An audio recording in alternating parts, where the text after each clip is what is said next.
Hello वंगसन lovers, welcome back. पिछले episode में हमने देखा था कि विंग पहाड़ी पर से कूद जाता है। तो चलिए आज के एपिसोड को स्टार्ट करते हैं। ये इस एपिसोड का लास्ट एपिसोड होने वाला है। वांगजी जिंगसी पे सोया हुआ था। वो सोया नहीं था, वो अपने बेड पे लेटा हुआ था। उसके पास एक बच्चा था जिसे वो पकड़े हुए था कस के। उसके पीठ में हर तरफ बैंडेजेस था जो उसके खून के रंग में रंगा हुआ था। ये सीन बहुत ही आई कैचिंग और दिल को बहला देने वाला था। तो चलिए इसके पीछे फ्लैशबैक को जानते हैं कि आखिर क्यों वांगजी का घाव फिर से भरा हुआ था, कि उसके बैक में फिर से वो दागों की निशान और ब्लीडिंग था। कहानी शुरू होती है उस दिन से जब विंग ने पहाड़ी पर से छलांग लगा दिया था। वांगजी ने अपने आप को बहुत कोसा, लेकिन विंग को कहीं नहीं पाया। जियांग चैंग उसके बाजू में अभी भी खड़ा हुआ था, तलवार को पकड़े हुए। वांगजी तुरंत वहां से उठ गया, अपने होश को संभाला और जियांग चैंग को कॉलर के पकड़ के उसे सेक करने लगा। वो उसे जवाब चाहता था कि क्यों जियांग चैंग ने ऐसा किया, क्यों जियांग चैंग ने विंग को ऊपर से धक्का दिया। अगर जियांग चैंग उस पर वार नहीं करता तो शायद आज वांगजी विंग को बचा लेता। अब वांगजी के पास कुछ नहीं था, वो कैसे जीता। विंग से वो बहुत बेहद प्यार करता था। और जब विंग को जियांग चैंग ने मार दिया तो वांगजी को भी वो मार दिया। वांगजी को भी जीने का कोई अधिकार नहीं था। वांगजी उस बात से इतना ज़्यादा सहम गया था कि उसका गुस्सा और उसका दर्द अब उसके दिमाग में चला गया था। उसके सोचने और समझने की क्षमता को भी चुरा लिया था। तभी सिचान जाके उसे रोका। अपना पेन को और सहन ना करते हुए वांगजी तुरंत सिचान के बाहों में बेहोश हो गया। जब उसे होश आया तो फिर से वो लैन क्लैन के पनिशमेंट हॉल में था। वेबुशियन को बचाते हुए उसने लैन क्लैन के 33 एल्डर्स को घायल किया था, जिसके लिए उसे 33 कोड़े मारे जाने की सज़ा सुनाए गए थे। फिर से वांगजी को उस बात का सज़ा मिल रहा था जो कि उसे हुआ ही नहीं। ये पहली बार नहीं था, ये सेकेंड बार था। पहली बार तो तब था जब उसे अपने गलती का एहसास हुआ था, और अब उसे अपने गलती का कोई पछतावा नहीं था, क्योंकि वो विंग को सपोर्ट क्यों ना करे जबकि विंग उसका हस्बैंड था। और दूसरी बात, विंग ने लैन क्लैन पर कभी भी हमला नहीं किया था, बल्कि उस ग्राउंड फील्ड पे जितने भी लैन और जियांग सैनिक थे उन सबको वो ब्लैक स्मोक छू भी नहीं रहा था, बल्कि विंग ने तो उन सब के चारों तरफ वो सर्किल ड्रॉ कर दिया था, जिसके वजह से वो धुआं उन तक पहुंच भी नहीं पा रहा था। फिर भी वो सैनिकों विंग को मारने के लिए इतना उतावला था। वांगजी उन लोगों को कैसे घायल ना करता और विंग को मारने देता। उसे इस बात का कोई रिग्रेट नहीं था कि उसने उन 33 एल्डर्स को घायल किया, क्योंकि वो अपने विंग को बचाने के लिए वो सब किया था। और अभी भी विंग लैन क्लैन का एक मेंबर था। लैन क्लैन कैसे विंग के ऊपर ऐसे हमला करने के लिए अपने सैनिक को भेज सकता था। एक तो वांगजी का जिंदगी उससे दूर हो गया, दूसरी तरफ उसका क्लैन जो कि उसके खुद के हस्बैंड को भी सपोर्ट नहीं किया। इन सब चीज़ों ने वांगजी को पूरी तरह से अंदर से तोड़ दिया था। एक तो पुराने जख्म भरा ही नहीं था, ऊपर से नए जख्म पड़ रहा था। वांगजी को फाइनली 33 कोड़े मारा गया। अब वांगजी ने जीने की इच्छा को पूरी तरह से ख़त्म कर दिया था। वो अपने आप पर सुसाइड करना चाहता था, बल्कि उसने बहुत बार सुसाइड अटेम्प्ट भी किया था, कभी अपना नस काट के तो कभी अपना ब्रीदिंग को रोक के। उसके पास जीने की अब कोई वजह नहीं था। तभी सिचान ने उसको जीने की एक नई वजह दिया। सिचान एक बच्चे को वांगजी के पास लेके आया, जिसे देख के वांगजी को पुराने दिनों की बातें याद आ गया। वो बच्चा और कोई नहीं, आयुआन था। सब लोग सोच रहे थे कि विंग क्लैन के सभी लोगों को, जहाँ तक कि सभी बच्चों को भी ख़त्म कर दिया गया था, और उसके साथ आयुआन को भी। लेकिन उस दिन जब वांग जी ने वुयिंग के बारे में सुना तब वो तुरंत ब्यूरल माउंट के लिए निकल गया था। वहाँ पे जाके उसने वुयिंग और बाकी सारे वन मेंबर्स को तो नहीं देखा, लेकिन उसे वहाँ आयुआन ज़रूर दिखा, जो एक केव में छुपा हुआ था और सहमे हुआ था। उसके बॉडी में इतना बुखार था कि अगर उसे सही समय से ट्रीट किया ना जाता तो शायद वो ज़िंदा भी नहीं बच पाता। वो पूरा सेक कर रहा था फीवर और ठंड में। तभी वांग जी ने उसे अपने सीने पे लगाया और क्लाउड रिसेस लेके गया। क्लाउड रिसेस लेके जाने के बाद उसने उसके लिए एक हीलर अरेंज किया। उसके बाद वो तुरंत वुयिंग को ढूंढने के लिए निकल गया। किस्मत भी कैसा अजीब खेल खेलता है ना। एक दिन वुयिंग ने उस बच्चे को और वन क्लैन को बचाने के लिए अपना सब कुछ दांव पे लगा दिया था। जब उसने सब कुछ हार गया तब वो बच्चा ही था उसके जीने की वजह। अब वांग जी ने उस बच्चे को फिर से बचाया। अब जब वांग जी के पास कुछ नहीं था तब वो बच्चा ही वांग जी के जीने की वजह फिर से बन रहा था। वांग जी आयुआन से कुछ पूछ रहा था, लेकिन आयुआन को तो अपना नाम भी याद नहीं था। फीवर की वजह से वो सब कुछ भूल चुका था। तभी वांग जी को आयुआन का वो बातें याद आता है जब आयुआन ने उसे तब बताया था जब वो ब्यूरल माउंट में वांग अकेले मिला था। जब वांग जी ने उसे वुयिंग के और बाकी सारे वन मेंबर्स के बारे में पूछा था तब आयुआन ने बताया था कि वुयिंग ने उसे एक जगह पे छुपा दिया और बाकी वन मेंबर्स को ढूंढने के लिए चला गया था। वुयिंग ने उसे कहा था कि वुयिंग उसे लेने के लिए ज़रूर आएगा, लेकिन वुयिंग लौट के नहीं आया, बल्कि उसका रिच गागा आया था उसे लेने के लिए। आयुआन तब बहुत ज़्यादा खुश था, लेकिन आयुआन को अपने रिच गागा के बारे में कुछ भी याद नहीं था। वांग जी आयुआन को हग करके बहुत ज़्यादा रोया। धीरे धीरे करके हर रोज़ हीलर आते थे, वांग जी का पट्टियों को चेंज करते थे और आयुआन को भी चेकअप करते थे। सेकेंड बार कोरे मारे जाने की वजह से वांग जी का हालत ऐसा हो गया था कि वो पूरे 1.5 साल तक बेड से उठ भी नहीं पाया था। उसके 1.5 साल बाद उसे पूरा सेक्लूजन में भेज दिया गया था। ऐसा करते हुए पूरे 3 साल बीत गया। अब आयुआन बड़ा हो चुका था।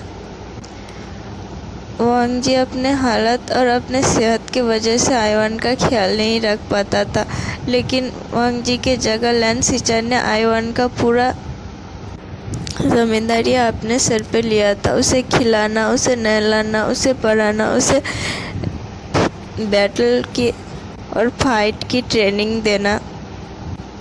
अब वांग जी आयुआन को अपना सन के रूप में अडॉप्ट कर लिया था और गुसुल क्लैन में भी आयुआन को क्लैन डिसिपल्स के रूप में स्वीकार कर लिया था। अब आयुआन का नाम आयुआन नहीं, लैन सिजु था। सिजु अपने पापा को देखता डरे हुए, सहमे हुए, हर वक्त उसके चेहरे पे एक स्माइल तक उसे नहीं दिखाई देता था। उसके आंखों में उसे पेन और तकलीफ दिखता था। जब भी वो आयुआन की तरफ देखता वो स्माइल करने की कोशिश करता, लेकिन नहीं कर पाता, बल्कि उसके पेन और भी ज़्यादा बढ़ जाता था। अब आयुआन बड़ा हो चुका था, वो सब समझ सकता था इंसान को देख के। उसे भी तकलीफ होता था जब वो देखता कि उसके पापा के आंखों में उसे देखकर स्माइल नहीं पेन बढ़ रहा था।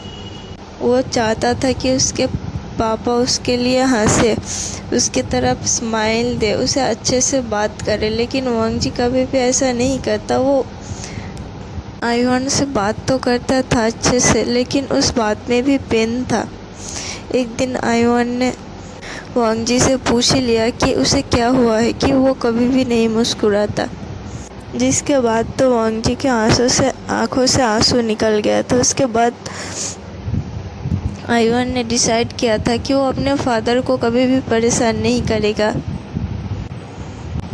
एक बार सिचन ने उसे बताया था कि उसके फादर ऐसा इसलिए है क्योंकि उसके दूसरे फादर उसके फादर को छोड़ के चले गए। ऐसा नहीं था कि वांग जी ने पूरा मान लिया था कि वुयिंग उसे छोड़ के चला गया है। चाहे वांग जी की तबीयत कितने भी ख़राब क्यों ना हो, लेकिन हर रोज़ वो वुइंग के लिए प्रे करता था। हर रोज़ वुइंग का राह देखता था। वो आसमान की तरफ घंटों तक देखता रहता था। सेक्लूजन में होते हुए भी वो हर रात हर रोज़ इंसेंस बर्नर का यूज़ करता था। वो वुइंग के सोल को बुलाना चाहता था। इंसेंस बर्नर के यूज़ करके वो वुइंग के सपने में जाना चाहता था। वो सिर्फ इंसेंस बर्नर ही नहीं, वो कई सारे टैलिस्मैन का यूज़ भी करता था, लेकिन मानो वुइंग या फिर वुइंग का सोल वांग जी को दिखाई नहीं देना चाहता या फिर वांग जी से कांटेक्ट ही नहीं रखना चाहता। वांग जी ने कभी भी वुइंग का कोई पता नहीं लगा पाया। अब तो वांग जी ने बोलना भी छोड़ दिया था। 3 साल के बाद सिचन ने उसके कंधों पर थोड़ी थोड़ी जिम्मेदारियाँ डालना स्टार्ट कर दिया था और वांग जी धीरे धीरे अपना उस जिम्मेदारियों को निभा रहा था। लेकिन हर रोज़ वो वुइंग के राह देखता था। हर रात को वो इंसेंस बर्नर जलाता था और वुइंग के सपने में घुसने की कोशिश करता। लेकिन जब वुइंग ही नहीं था, उसका सपना ही नहीं था, तो ये कैसे पॉसिबल हो सकता था।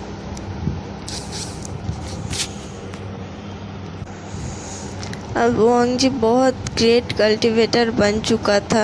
अब 16 साल निकल चुका था वुइंग को जाए हुए, लेकिन वुइंग कभी भी वापस नहीं आया और ना ही किसी के मुंह से वुइंग का चर्चा अभी ख़त्म हुआ। वुइंग को आज भी लोग द ग्रेट ईलिंग पैट्रियन नाम से जानता था। इन 16 साल ने वांग जी ने हर मुमकिन कोशिश की कि वो वुइंग को ढूंढ सके और सच का पता लगा पाए, लेकिन वो कभी भी सच का पता नहीं लगा पाया और कभी वुइंग को इनोसेंट भी प्रूव नहीं कर पाया। आज भी वुइंग इतिहास में वही ईलिंग पैट्रियार्क है जो बहुत ही ज़्यादा क्रूएल था और डेमोनिक कल्टीवेटर था, जिसने बहुत सारे लोगों का खून किया था, जिसने जहाँ तक कि अपने फैमिली को भी अपने हाथ से मार दिया था। सिर्फ यही नहीं, कई सारे अगवा भी थे जिसने गोस्ट जनरल को जिंदा किया था। एक दिन वुइंग एक नाइट हंट के बाद वापस आ रहा था। वो रास्ते में चल रहा था, तभी उसे कुछ लोगों के भीड़ दिखाई दी। जब उसने भीड़ के पास गया और देखा तो वहाँ पे एक पर्सन था जो कि ईलिंग पैट्रियार्क के नाम पे कुछ तालिस्मान सेल कर रहा था। वो तालिस्मान तो नहीं, पर कुछ पेपर ड्राइंग था जिसमें वुइंग के मुंह को बहुत ही अजीब तरह से दिखाया गया है। वो देख के वांग जी को बहुत ज़्यादा गुस्सा आया। उसने उस पर्सन से वहाँ से भगा दिया और उससे सारे पेपर ड्राइंग छीन के जला दिया। फिर वो गुस्से से आगे बढ़ने लगा, लेकिन अचानक से वो रुक गया। उसके चारों तरफ अंधेरा छाने लगा और उसे वही मेलोडियस वॉइस सुनाई दी, लंजा लंजा, जो उसके नाम से चिल्ला रहा था, जो गीगल करते हुए उसके नाम को ले रहा था। चलिए फ्रेंड्स, आज के पार्ट के साथ स्टोरी को यहीं पे ख़त्म करते हैं। आई नो कि स्टोरी अच्छी नहीं है और स्टोरी के सैड एंडिंग भी है, पर आप में से बहुत लोगों ने ये कहा था कि स्टोरी का सैड एंडिंग बनाने के लिए, कुछ ने हैप्पी एंडिंग्स के लिए भी कहा था। लेकिन मैंने पहले भी कहा था कि मैं इस स्टोरी को दोनों पार्ट में डिवाइड करूँगी, बुक 1 और बुक 2। और मैंने ये भी कहा था कि स्टोरी का हैप्पी एंडिंग तो मैं ज़रूर दिखाऊंगी, क्योंकि मैं भी सैड एंडिंग प्रेफर नहीं करती। लेकिन मैं इसका बुक 2 भी लाऊंगी। यूट्यूब पर तो उतने अच्छे व्यूज़ नहीं आते, मतलब 25-30 से ज़्यादा कोई सुनता भी नहीं। तो मैंने डिसाइड किया है कि इसका बुक 2 को मैं वाटपड पर अपलोड करूँगी और उसमें मैं हैप्पी एंडिंग ज़रूर दिखाऊंगी। अगर आप लोगों को गालियाँ देना हो स्टोरी का सैड एंडिंग करने के लिए और इतने दिन बाद वीडियो लाने के लिए, तो आप लोग कमेंट बॉक्स में दे सकते हो। मैं रेडी हूँ आपके गालियाँ को भी पढ़ने के लिए। आज के लिए टाटा बाय बाय। बस फ्रेंड्स, आप लोग अपना ख्याल रखना। मैंने स्टोरी इसलिए लिखा क्योंकि मुझे भी नहीं पता कि क्यों लिखा, लेकिन आप लोग इस फ़ोटो को देख सकते हो। जब मैंने इसको फ़ोटो को देखा ना, तो बिलीव मी, मतलब मेरे अंदर मुझे इतना बुरा लगा देख के, मेरे आंखों से आंसू निकल गया। तब भी मैंने डिसाइड किया कि कुछ स्टोरी हो सकता है जिसमें एंडिंग ऐसा हो। मतलब मैंने बस इसलिए स्टोरी को लिखा, बल्कि स्टोरी को लिखने का मेरा और कोई मतलब मुझे नहीं पता क्यों मेरे दिमाग में बार बार वही सीन प्ले हो रहा था, इसलिए मैंने अपने आप को रोक नहीं पाया। मतलब मुझे लगा कि ऐसा तो स्टोरी एक होना चाहिए जिसमें जब मैंने आईवान के साथ लंजा का वो वाला फ़ोटो देखा ना, तो बिलीव मी गाइस, मतलब मेरे अंदर क्या बोलूँ मैं, इतना गिल्टी फील हुआ मुझे। मैं अपने आप को रोक नहीं पाई स्टोरी को एक्सप्लेन करने के लिए। मतलब मैंने स्टोरी कहीं पर भी नहीं लिख के रखा था कि मुझे ऐसा लिखना है। मतलब मेरे दिमाग में जैसे जैसे आता गया मैं बोलते गया, पर मेरे दिमाग में ये था कि एंडिंग बस यही होगा। हाँ, उसका दूसरा पार्ट आएगा, उसमें हैप्पी एंडिंग होगा, वो अलग बात है। लेकिन जब लंजा को कोड़े मारा गया था ना, उसके वक्त और मुझे उस टाइम पे बहुत गिल्टी फील हुआ था। और जब आईवान के साथ उसका वो वाला फ़ोटो देखा ना मैंने, बस मुझे नहीं पता क्यों मैंने स्टोरी बस बोल दिया। आई नो आप लोगों को अच्छा शायद नहीं लगेगा, पर जो मतलब कि ये स्टोरी का एंड है। और एक तो कमेंट बनता ही है, आप लोगों को अच्छा लगे या फिर बुरा लगे, जैसा भी हो प्लीज़ कमेंट करके बताना कि कैसा लगा। आप लोगों से मैं हाथ जोड़ के रिक्वेस्ट कर रही हूँ, प्लीज़ आप लोग कमेंट नहीं करते, लाइक नहीं करते, इसलिए मैंने अपना मोटिवेशन भी खो दिया था। मैं आप लोग देख सकते थे मैं बहुत दिन बाद वीडियो अपलोड करती हूँ, बस इसीलिए। मुझे तो लगता है कि कोई तो ऐसे भी देखने वाला नहीं है, 2-4 लोग छोड़ के, तो मैं मतलब अपने आप को इतना तकलीफ़ क्यों दूँ।